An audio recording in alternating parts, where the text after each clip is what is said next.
بسم الله الرحمن الرحيم.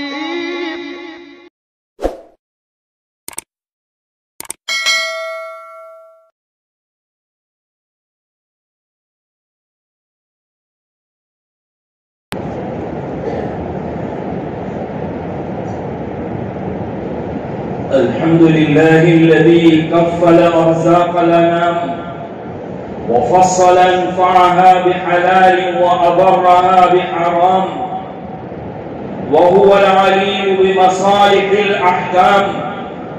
أشهد أن لا إله إلا الله وحده لا شريك له ذو الجلال والإكرام، وأشهد أن سيدنا ومولانا محمدا عبده ورسوله المبعوث إلى كافة الأنام، صلى الله عليه وعلى آله وأصحابه الكرام.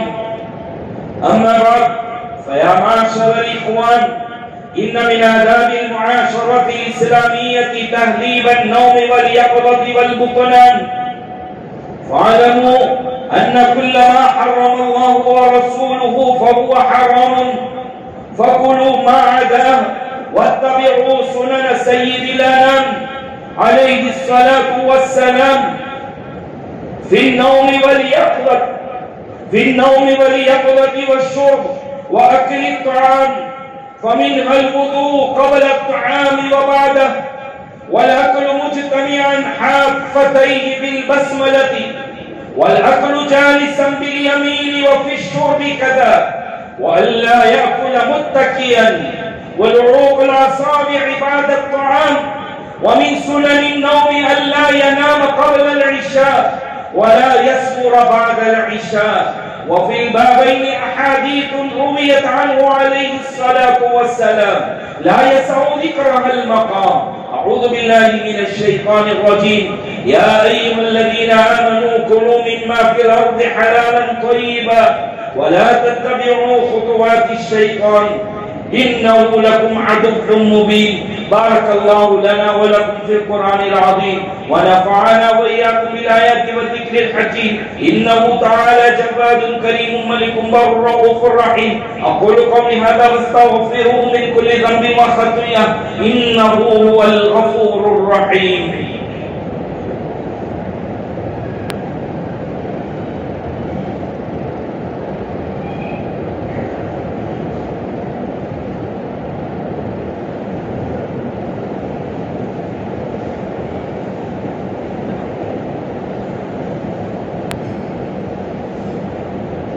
الحمد لله نحمده ونستعينه ونستغفره ونؤمن به ونتوكل عليه، ونعوذ بالله من شرور أنفسنا ومن سيئات أعمالنا.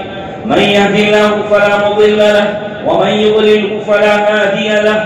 ونشهد أن لا إله إلا الله وحده لا شريك له، ونشهد أن سيدنا ونبينا ومولانا محمدا عبده ورسوله الذي أرسل بالحق بشيرا ونذيرا. إن الله وملائكته يصلون على النبي يا أيها الذين آمنوا صلوا عليه وسلموا تسليما. اللهم صل وسلم وبارك على سيدنا محمد وعلى آله وأصحابه وأتباعه وأزواجه وذرياته. قال النبي صلى الله عليه وسلم: أرحم أمتي بأمتي أبو بكر، وأشهدهم في أمر الله عمر، وأصدقهم حياء عثمان، وأقضاهم علي، وفاطمة السيدة نساء أهل الجنة، والحسن والحسين سيدا شباب أهل الجنة، وحمزة أسد الله وأسد رسوله. اللهم اغفر للعباس وولده رضوان الله تعالى عليهم أجمعين مغفرة ظاهرة وباطنة لا تغادر ذنبا. الله في أصحابي لا تتخذوهم غرضا من بعدي، فمن أحبهم فبحبي أحبهم، ومن أبغضهم فببغضي أبغضهم.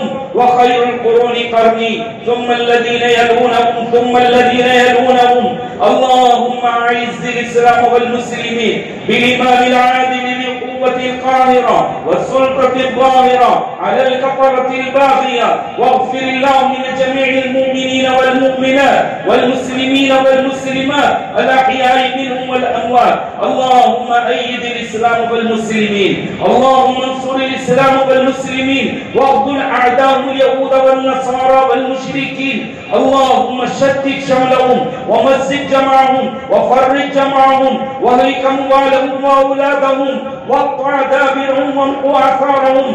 اللهم كسر ظهور المشركين ونكس رؤوس أعداء الدين. اللهم من أرادنا وأراد الإسلام والمسلمين بالسوء فأشغلهم بنفسه واجعل كيدهم في تضليل، وأنزل بهم بأسك الذي لا ترد عن القوم المجرمين. ربنا ظلمنا أنفسنا وإن لم تغفر لنا وترحمنا لنكونن من الخاسرين. ربنا آتنا في الدنيا حسنة وفي الآخرة حسنة وقنا عذاب النار. ربنا هب لنا من أزواجنا وذرياتنا قرة أعين واجعلنا للمتقين إماما برحمتك يا أرحم الراحمين. عباد الله رحمكم الله، إن الله يأمر بالعدل والإحسان وإيتاء ذي القربى وينهى عن الفحشاء والمنكر والبغي يعظكم لعلكم تذكرون. اذكروا الله العلي يذكركم وادعوه يستجب لكم، ولذكر الله تعالى أعلى وأولى وعز وجل وأتم وأقوى وأكبر، والله يعلم ما تصنعون.